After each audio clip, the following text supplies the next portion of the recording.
Edmonton, of course. This is the Oilers. We're doing the grade card. Finally doing a correct video of this on the grade cards. We have the Edmonton Oilers and their standings.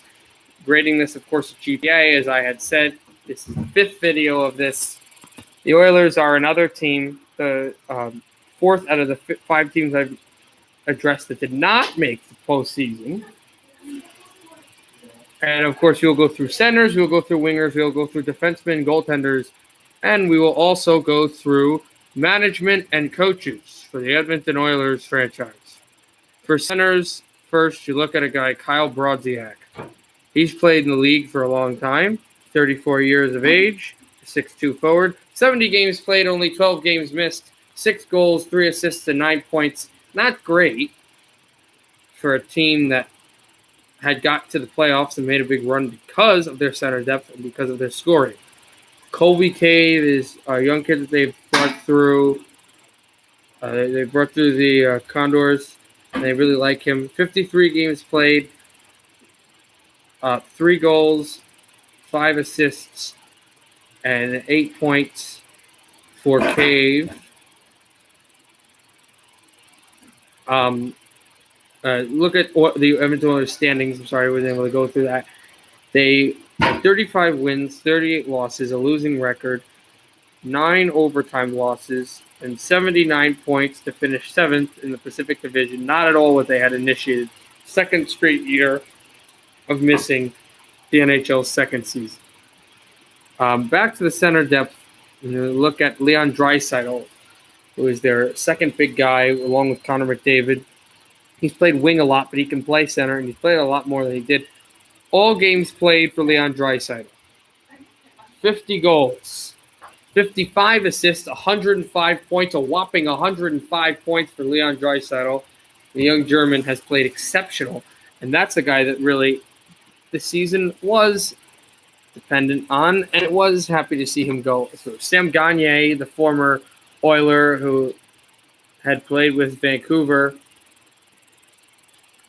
and with the Rangers and Blues, he came back to the Oilers, had a great season there in 2013. So he comes back, and he only got 13 points, 6 goals a season, 7 assists for 32 games played, but he looks to be a good mentor for some of the younger players, a 29-year-old forward and center. Obviously, you look at who Edmonton calls God, Connor McDavid, who didn't even play the full 82-game tilt. He played 78 games. He got 41 goals and 75 assists. And I just realized I actually did these videos backwards. I'm sorry to Red Wing fans. We'll bring you back to the Red Wings right after Edmonton, as we just did this video. But 116 points again, back to Connor McDavid. Exceptional. Second in the league with points behind the absolute brilliance of Nikita Kucherov. And take a look some more with these centers at Ryan Nugent-Hopkins, who also had a great year. 82 games played, all games for him. 28 goals, 41 assists. Pretty good 69 points for what he's worth. And I would definitely say the center depth, to me, some of it's bottomed out, some of it's been up. So I would probably put it at a cool 3.0. Really well at center like they needed to be, but the inconsistency is not where they needed to be. The inconsistency needs to be much more consistent with the lower line guys. But I think just the fact of how good the centers were, your Draisaitl's and your McDavids, and even you put in a guy like Ryan Nugent-Hopkins, and their leaders were scoring. And that was something of importance. For wingers now, I look at Alex Chiasson, a right winger on the other side of the ice for the Edmonton Oilers. 73 games played, 22 goals, 16 assists, and 38 points for him, for Chiasson. And that is he had a good year. That's a guy who needed to step up anyway. Zach Kashin. Take a look into him. 79 games played, 15 goals and 11 assists, 26 points. Not good at all. which becomes a point of contention. Yuhar Korea from BC, the player, he had played in 60 games, but only got 3 goals and 15 assists as a winger, 18 points. Again, not consistent. Their alternate, former Bruin Milan Lucic, 79 games played, but only 6 goals and 14 assists for 79 games played, and for a big, only 30-year-old winger, that is not good output. Jesse Puljujarvi is the Finnish winger that is a project, was often injured, and had a season-ending injury in the middle of the season. But 46 games played, 4 goals and 5 assists, only 9 points. Again, the wings are dreadful. And Tyrati, Calgary-born guy, only 11 points, 4 goals, 5 assists. And Tobias Reeder played 67 games. He got 11 assists, but never even scored a goal. To me, I put the winger, I don't like doing this, but I put the wingers at 0. Your wingers need to come through and they need to score. And it did not work out for the Oilers, and horrible because of it. The defense, Darnell Nurse, he's one of their better defensemen. With 41 points, he had a really good year. The former Panther Petrovic did not have a good year, but he only played 35 games with only 2 points. Adam Larson, the top defenseman they got from the Hall trade 3 years ago, played every single game, but only scored 3 goals and 17 assists for a cool 20 points. And their other big name, in Oscar Klefbom, played 61 games, only 5 goals with 23 assists for 28 points. Decent, but I would put them at 1 point. I would just put them at 1 point GPA for the defenseman.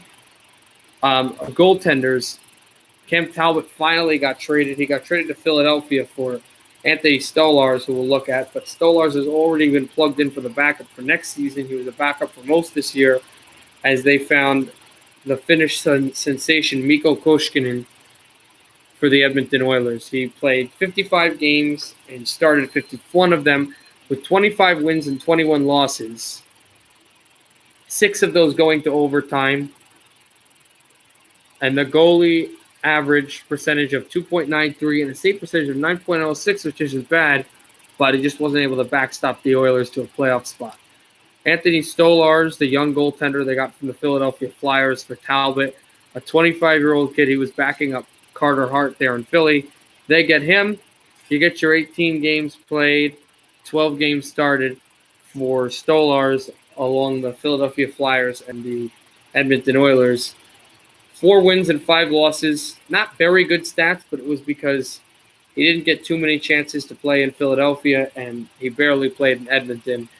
He's going to be a good fixture coming up this next season. I put the goaltenders at a 1.5 GPA for the Edmonton Oilers. The coaching, not terrible. They finally got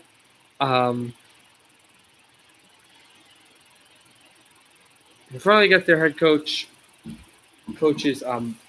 figured out, for the Edmonton Oilers. And Ken Hitchcock, who was the coach of those great Blues teams and Stars teams, ends up being the head coach of the Oilers, a born and bred Edmonton guy. He grew up and played hockey along the sides at times, realizing and understanding the craft of Wayne Gretzky and Jari Kurri and Mark Messier and those great Oiler teams. But not exactly a modern coach that the Oilers need. But he did a decent job given barely anything. So I would give him a 1.1 for what it's worth. Not that he did a bad job. It wasn't terrible. And he wasn't given too much to work with. Because personally, if he did a bad job, I would put him near 0, because that would be helping the management, and the management didn't help itself as we go to the management. Absolutely atrocious. Peter Chiarelli, the other GMs, I I have nothing against these people as humans, but some of the moves, these contracts, albatross contracts being tossed up like sardines to a tuna fish, just insane. And you're not able to win in this league if you're cash constraints and you're strapped, and the speed was taken away. Finally, they got rid of Peter Chiarelli, and they're bringing in a new era in, be it John Davidson, be it Keith Gretzky. I think they should stick with Keith Gretzky as the president of hockey operations at Edmonton. But for this year, the GPA I give the Edmonton Oilers brass is a 0. A young player that's got a young player that I really like, definitely, and he's coming into his own and slowly starting to become a superstar. Darnell Nurse, defenseman. I show a lot of love to defensemen over these episodes, and I really think he's shown to be a star, and he can be even better. He's a young player just getting into his prime. He'll be so good for this fast Oilers team, and just have to keep riding him. That has to step up. Undoubtedly, it's Milan Lucic. The Bruin teams that he played for that won playoff games and series and went to the Stanley Cup and won are not the same teams as these Oilers, but he's got to adjust to the new times. He's got to become a better player. He needs to be more of a leader on the ice and off the ice for the Edmonton Oilers and embrace the culture. He's got to score more goals. He's got the talent to do it. He's got the talent. We're not saying he's a Connor McDavid or Leon Draisaitl. He can be a guy that has talent to score goals, and he's got to do that. My overall GPA for the Edmonton Oilers, I would put at an even 1.1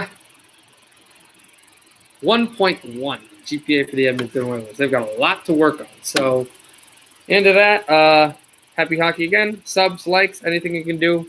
Comments, anything appreciated. And hopefully you look at the next one. Obviously, I skipped over, which is just an issue with my brain on the scheduling of things. We're going to go right to the Detroit Red Wings in the next video. We'll talk about Hockey Town, how their future is going to be, and their season. So after that, just happy hockey and have a good night.